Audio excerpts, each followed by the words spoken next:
Isipin mo to, may nagsabi sa'yo ng maganda, pinuri ka, tapos halos hindi ka pa nakakahinga, binalik mo agad na parang napasok ka.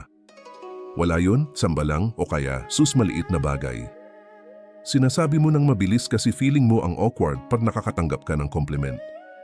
Tapos isipin mo naman tong isa pang eksena. May nag-offer sa'yo ng tulong, simpleng tulong lang pero yung katawan mo sumagot na bago pa yung isip mo. Hindi, okay lang, ako na, kaya ko na to sa paningin ng iba, mukha kang strong at independent. Pero may isang tahimik na habit na ginagawa mo araw-araw na sumisira sa buong buhay mo, at yung malala, feeling mo ang lakas-lakas mo pag ginagawa mo to. Sasabihin ko sa'yo kung ano yung habit na yun at kung paano nito sinasabotahe yung success mo. Pero bago mangyari yun, kailangan mong magets na ang pagtanggi sa tulong ay parang pag-iwas sa ulan habang nagrereklamo kang uhaw na uhaw ka. Baliw, di ba? Ganun tayo eh. Nagsasara tayo ng kamao. Hindi literal na kamao ha. Sinasara natin yung sarili natin pag may lumalapit, pag may magandang nangyayari, o pag may regalong dumating na feeling natin hindi natin pinaghirapan. At dyan pumapasok yung isang weird na pain na walang umaamin. Yung hirap na hirap tayong tumanggap. Tumanggap ng pagmamahal ng walang halong pagdududa. Tumanggap ng recognition na hindi natin dinadown yung sarili natin. Tumanggap ng opportunity nang hindi natin sinasabotahe sa isip natin. Nakakatawa kasi minsan bigay ng bigay yung universe sa'yo pero ikaw tong nakasara yung kamao. Nakaprogram kasi tayo sa isang direction lang. Gumawa, magtiis, mag-solve, mag-control. Para bang pag tumanggap ka, ibig sabihin nun mahina ka. O kaya pag tumanggap ka ng pabor, automatic may utang na loob ka na kailangan mong bayaran agad na parang naniningil na Bombay. Paano kung yung problema mo hindi yung walang binibigay ang mundo sa'yo, kundi nakasara lang talaga yung pinto mo? Hindi dahil masama kang tao Teka, hindi pala ganun, hindi dahil masama ka kundi dahil na-train ka lang talaga ng society na maging ganyan. Nakikita yan sa mga maliliit na details Yung pamumula mo pag pinupuri ka. Yung mabilis na tawa para maiba yung usapan. Yung automatic na sagot na, naku hindi naman masyado. Yung kailangan mo pang i-justify bakit may magandang nangyayari sa'yo. Pag tiningnan mo ng malapitan, hindi yan humility. Resistance yan. Isang eleganteng paraan para sabihing, huwag kang pumasok dyan. Kailangan nating pag-usapan yung art of receiving, pero hindi para ma-motivate ka, kundi para magkaroon ka ng space sa loob mo. May nakakagulat na nangyayari sa katawan mo right after mo mag-reject ng tulong. Hindi mo pansin agad pero nararamdaman ng nervous system mo. Pag nireject mo yung compliment, may naninigas sa loob mo. Pag tumanggi ka sa tulong, may nagko-contract. Pag pinagpilitan mong hindi mo kailangan ng kahit sino, tumitigas ka sa loob. Hindi yan strength. Defense mechanism yan. Tinuruan kasi tayo na ang pagtanggap ay pagpapakita ng weakness, na pag binuksan mo yung kamay mo, vulnerable ka na. Kaya natuto tayong mabuhay na laging nakakuyom yung kamao pero naghihintay ng abundance. Ang labo. Dito papasok yung turo ng ancient philosophy ng Taoism. Wala silang pake sa salitang deserve. Hindi nila tinuturo yung kailangan mong patunayan yung sarili mo o kailangan mong manalo. Ang Taoism laging tinuturo yung pababa. Hindi as immoral lesson kundi para i-describe kung paano talaga gumagalaw yung buhay. Lahat ng bumababa nakakahanap ng pahinahan. Ang tubig hindi umaakyat sa bundok. Ang ulan hindi nakikipagtalo. Yung buto ng halaman, hindi niya pinipilit yung sarili niya sa lupa, nahuhulog lang siya tapos tinatanggap siya ng lupa. Ang nakabukas, nakakatanggap. Ang naninigas, lumalaban. At madalas hindi mo to ginagawa dahil ma-pride ka, ginagawa mo to dahil takot ka. At yung takot na yon, minsan hindi mo na namamalayan. Nakatago na siya dun sa automatic mong sabot na wala yon. Nakatago sa awkwardness mo pag may nagsabing ang galing mo. Tinitignan lang ng Taoism to ng walang judgment. Hindi niya sinasabing mali ka, pinapakita lang niya yung silent consequence. Kung ano yung hindi mo kayang tanggapin, hindi pwedeng magstay sa'yo. Kung ayaw mong papasukin, dadaan lang yan at aalis.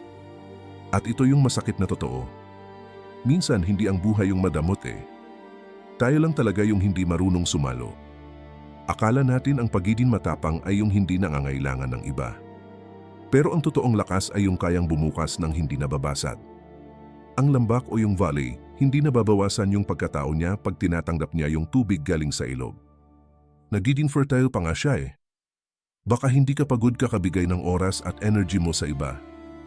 Baka pagod ka kasi wala kang pinapapasok para sa'yo. May malaking difference ang pagtanggap sa pagkapit.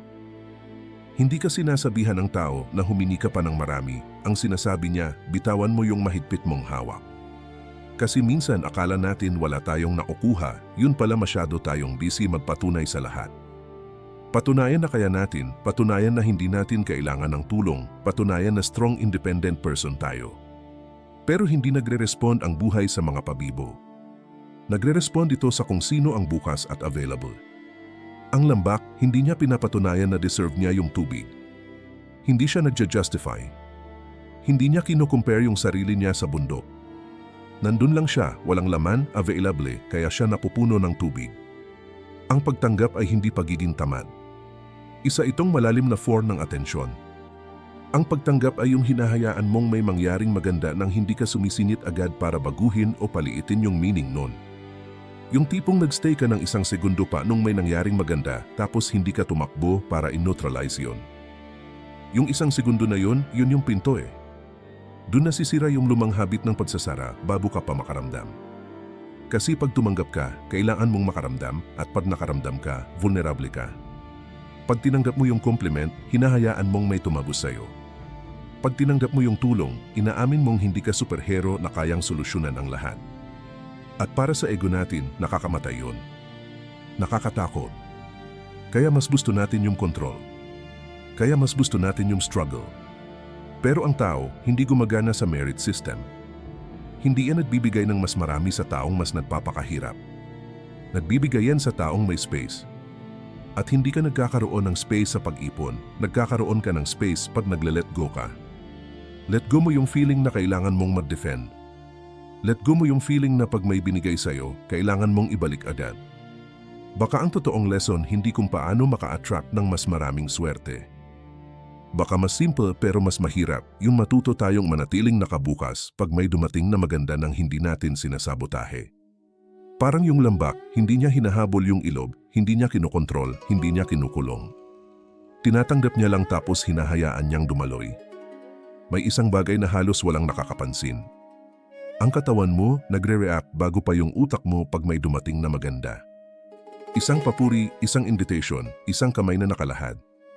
Bago ka pa mag-isip, naninikip na yung dibdib mo, umiikli yung hininga mo, tumataas yung balikat mo. Andun yung totoo. Hindi siya simpleng ideya lang sa isip, reflex na siya ng katawan mo. Natuto tayong magsara bata pa lang tayo, kaya hindi na natin kinu-question.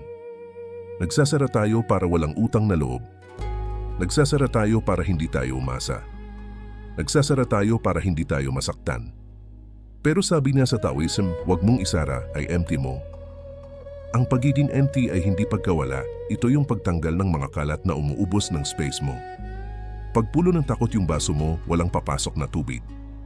Pagpulo ng pride, ganun din kaya yung trabaho hindi nagsisimula sa isip sa katawan niya nag-uumpisa. Sa mismong microsecond na may dumating na maganda tapos gusto mo agad ibalik, paliitin o takbuhan. Sa moment na yun, wala kang kailangang gawing grand gesture. Huwag ka lang magsara. Humina ka. Magstay ka dun sa feeling. Damhin mo yung awkwardness ng hindi mo sinusubukang isolve. Kasi yung awkwardness na yon, hindi yan danger. Feeling lang yan ng pagiging open na hindi ka sanay.